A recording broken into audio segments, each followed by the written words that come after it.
Cummins. Sounds like something that happens when I drink too much Volvo gravy. What's up, guys? It's Drifts and Lifts here.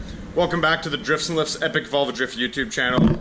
Alright, so today's episode, I'm going to show you guys the thing I dislike most about the Volvo 740, 940, and 240. So basically, while I'm doing that, I'm going to show you how to replace an axle shaft, and there you go. That's basically the worst part about these cars, in my opinion.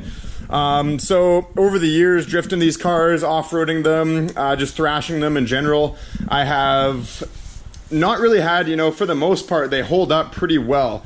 There's a couple weak links like every car is going to have, and actually, my buddy has a Crown Victoria that he uses for river beating. And they have an aluminum front subframe, and he completely shattered the whole thing. So every car has its weakness, is all I'm saying. So, you know, most of the time these cars hold up really well. I have tons of fun with them. The motors handle almost anything you throw at them, as long as you don't put way too much timing and boost, but any motor's going to blow up if you do that. The NA motors are next to impossible to kill. You guys have seen me hydro lock these multiple times, sit them off the rev limiter for, you know, basically hours on end. As long as you keep oil and coolant in them, they will never let you down, really. But like every car, like I said, there's some weak points. So what happens to me often is I snap axle shafts. This has happened often in the river beater cars. So once I put these bigger tires on it and we weld the differential, it seems to become a more common thing every day. So the thing is that these big tires are also going to make that a lot more likely to happen. But I have snapped axle shafts on just my drift cars that I have just a welded diff and that kind of thing. So it is kind of unfortunate. It does, like, you know, it seems like if you weld up the diff, your axles will only last so long. I've had to replace these, like I said, many times. Holy, look at this, guys. I don't even know what the hell happened there. So I'm going to be showing you how to replace an axle shaft, and the shitty thing is normally this would be a fairly easy job, but the problem is these axles almost always, well, every single time that I've had an axle shaft snap, it's been right at the spline here. So usually it'll chop off right there, and as you guys can see, that's where it tapers down and gets skinnier. So the axle's never going to snap in this midsection because that's a lot thicker, it's stronger.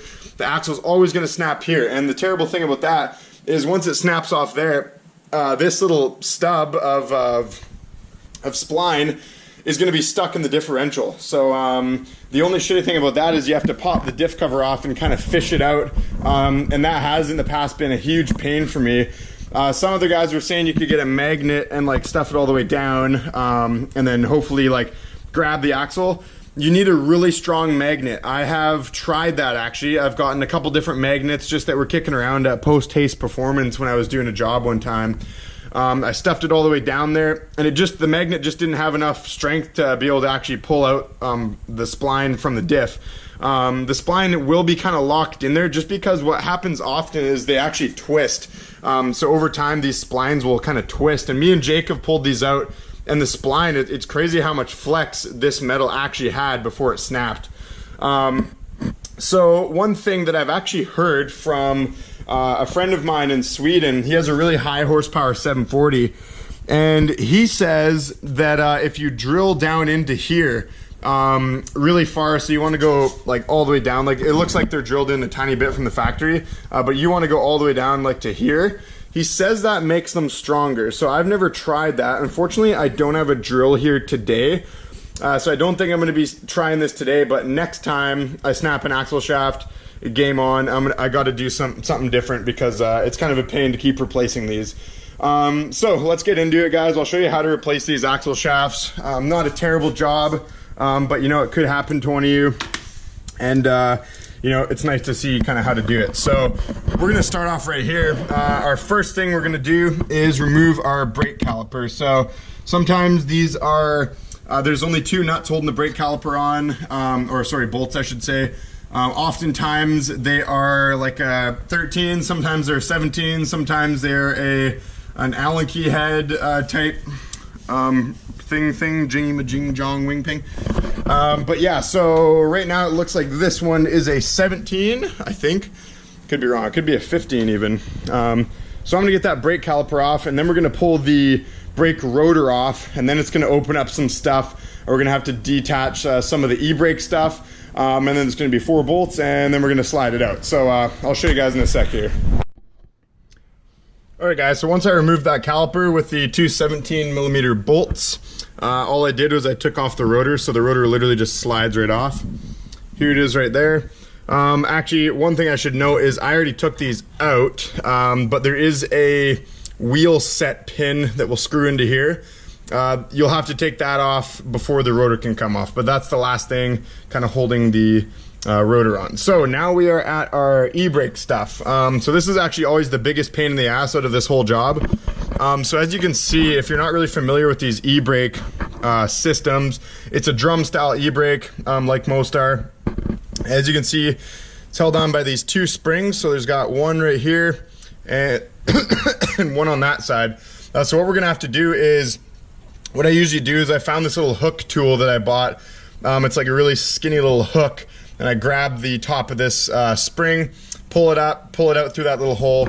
As you can see on the bottom there, it attaches right there, and same on this side. So what you can usually do is you have to remove both of these springs. It's a pain in the ass, I'm just gonna tell you that right now. You might be fighting with it for a little while, which I'm probably gonna be right now. So just get those springs off, and then I'll show you guys the next step. Alright guys, so that worked a lot better than it usually does. As you can see, so what you want to do is actually really remember what way these go. Just because they only go on one way, and if you put it the wrong way, you're not gonna have a good time. So if you can see here, this is exactly how I pulled it off, so I'm just gonna put it right back on the next time. Essentially this spring right here goes in these top little slots here, right there and there. And then the actual e-brake release mechanism is going to go in here. So that's this little thing right here. Essentially how it works is you pull this cable, obviously in the car, that's going to put tension on this. And as you can see, this is opening up. So this actually opens and closes. So when that opens up, it actually presses outwards on these pads, which are going to press outwards on the inside of the drum right here, and that essentially stops the car with the e-brake. So if you want your e-brake, make sure you remember how this goes and everything lines up. If you don't want your e-brake, then you don't even have to put that back in. But I'm going to put the e-brake back in just because it's a nice thing to have. Alright, so now we're at our next step. There is 4 bolts. So we got 1, 2, 3, and 4 under there. So those should all be 17s. They might actually be 19s though. Let's see here. No, that's a 17. Yeah, so they're all 17s. Take those bolts out, and that is essentially what holds the axle shaft in. Because my axle shaft is all broken, it's kind of wiggling around a bit, and I'm gonna guess that the bearings on the outside, those bearings right there, are not gonna be in the greatest shape just because this axle is walking around a lot. It's gonna be pretty hard on the bearings and stuff. My only concern is that the bearings inside the diff are gonna be munched as well, because that's actually happened to me also. And then I had to replace the whole axle. Well, that's actually what I did instead of just putting the diff insides in, just because I didn't know how to shim the ring and pinion, and I had like a full factory axle that I just swapped right in. But depending on how you want to do it, you might actually take the insides of the diff out if you blow up the diff and put a new one in. We're going to do that in another video though. This is mainly just about replacing the axle. So I'm going to undo these 4 bolts, and I'll show you this axle shaft just will slide right out.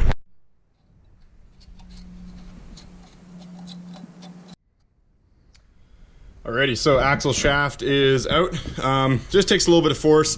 If it feels like it's stuck in there, it's not. Just yank on it a bit, it'll come right out.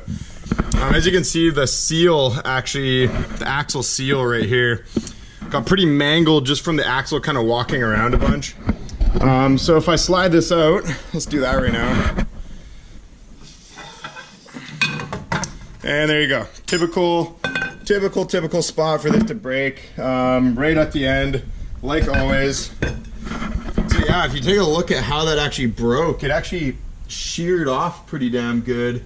I'm gonna take a light and look down into the axle housing, we're gonna see if that nub is still sitting in the diff cover, or maybe we can fish it out with something. It's most likely sitting in the diff cover. We're gonna have to pop that diff cover off and fish it out through there. It's gonna suck. You can tell the nub is stuck down into the diff. So I'm going to drain the diff fluid. I'm gonna pop that cover off. If you guys don't know how to do that, it's literally all just 12mm bolts and the cover comes off. So remove all those, cover will pop off, and then I'll show you guys how to fish this thing out. It's kind of a pain. Alrighty, so I got the diff cover off, and we got some problems in here. So the first thing I noticed is this this is essentially like that bolts the whole diff and its bearings in. This was loose, so these bolts were completely finger tight on this side. On this side they seem to be tight. I'm gonna loosen them though, because I'm pretty sure these bearings got destroyed. You can actually already see this one if you look closely, it's like bent. So I'm gonna pull it out. I'm actually gonna pull the whole diff out. Oh, but crap, I gotta take the axle out of the other side to do that. Oh man, this job became a lot more of a pain in the ass just now. Okay, so I got some work to do. Okay, anyways guys, if your diff isn't messed up and the bearings are still fine, if you look right in here, you can just literally pop this axle out with a screwdriver. It's right through the spider gear there. If not, sometimes the G80 lockers are actually quite a bit more difficult. This being an open diff, there's a lot more room to pop that axle shaft out. Now, what I'm gonna do right now is, I think I'm gonna take a look at, I'm gonna pop this off and take a look at if the other bearings are destroyed. But I'm pretty sure they are. It looks pretty ugly in here. I'm going to put it in neutral and I'm going to spin it around and kind of just check for play and that kind of thing. I might be able to slap it back together, but I'm not thinking so at this point. So let me inspect a few things and I'll show you guys the next step. Alright guys, so I'm not too sure where I'm going to go from here. It does look like the bearings in the actual diff itself, the carrier bearings, are a little damaged. But they're not actually falling out and like completely destroyed, so I might just have to slap this all back together and send it. It might kick me in the ass. It's probably gonna end up blowing the diff up, and in turn I'll probably blow the axles with it. But it's kind of my only option at this point. I don't have any diffs kicking around in the garage that I can just slap in right now. I would have to pull it out of the parts car, and I don't feel like doing that right now. So I'm gonna slap the axle shaft in. So as far as putting the axle back in, guys, it's just a complete reverse of how you took it apart. I know my how-to videos are kind of shitty sometimes. Here, I'll crawl out of here. Yeah, so I know in the past, some of my how-to videos haven't been perfect. I've left out steps, and then I go and edit it, I'm like, oh my god, I totally should have mentioned that. But yeah, as far as putting this axle back in, guys, you're gonna wanna get that stub out. So I actually popped the stub out. I was able to stick a screwdriver in and kind of wiggle it around and kind of just pop the stub out. You're gonna remove that, then you're gonna slide your new axle shaft in. Make sure your plate that holds the axle shaft in lines up. Put your 4 bolts, and also don't forget to make sure these point down and this points up, here and here. And then you can start putting your e-brake stuff back in. So that's a bit of a challenge. Usually what I do is I kind of bring it around the axle like that, and then I line everything up, and then I put the springs in. It's a bit of a pain. What you're gonna want to do for the e-brake is this will line up right here essentially. So that's gonna line up right there, and then this one on the bottom is gonna line up right there. Once that's all kind of back into its place. But yeah, pretty much other than that, guys, it's a fairly straightforward process. There's really not a whole lot to it. Your e-brake should work fine after that if you've put it all back together correctly. Then, like I said, put your caliper back on, and then put your rotor back, put your rotor back on, then your caliper back on, and that's pretty much all there is to it as far as changing an axle shaft on one of these. So I'm not too sure what I'm gonna do completely right now. I guess I'll put it all back together and send it, but I have a little bit of a worry about that. I don't think it's gonna last too long. But hey, what can you do? So I'm gonna end the video there, guys. I'm still gonna decide completely what I want to do here. But yeah, so you know, that's you guys may come across this in your Volvo drifting endeavors. Like I said, I've blown many axle shafts in the past. Not as common on the drift cars. Like Miss Huff, I still have the axles that 410 diff came with. They haven't blown up. A stock clutch is going to help your axle shafts quite a bit. That instant kind of grab with a really aggressive aftermarket clutch is actually going to have that shock kind of motion on the axle shafts and the differential. So I think the stock clutch in Miss Huff has definitely helped that. But you know, maybe one day Miss Huff will end up chucking out an axle shaft, and I don't doubt that one bit. So yeah, I think it's a lot more common on the off-road beaters just because I'm running bigger tires and I'm taking them over some pretty gnarly terrain. That diff is just taking a big old beating. So, you know, bigger than the cups of Volvo gravy I pour all over myself before bed. But yeah, so I think I'll leave you guys there. Lots of fun stuff to come for the channel. I just signed up for another drift event. The Cummins is actually looking really clean right now. I just took it to the washing place. The car wash, I guess it's called. And I actually bought some tire shine. I know it looks like crap right now, but I'm gonna actually like kind of go over it with a rag. And it should look pretty good. But yeah, I'm gonna eat some stuff right now and go to the gym. So I'm kind of overworking on Volvos for today.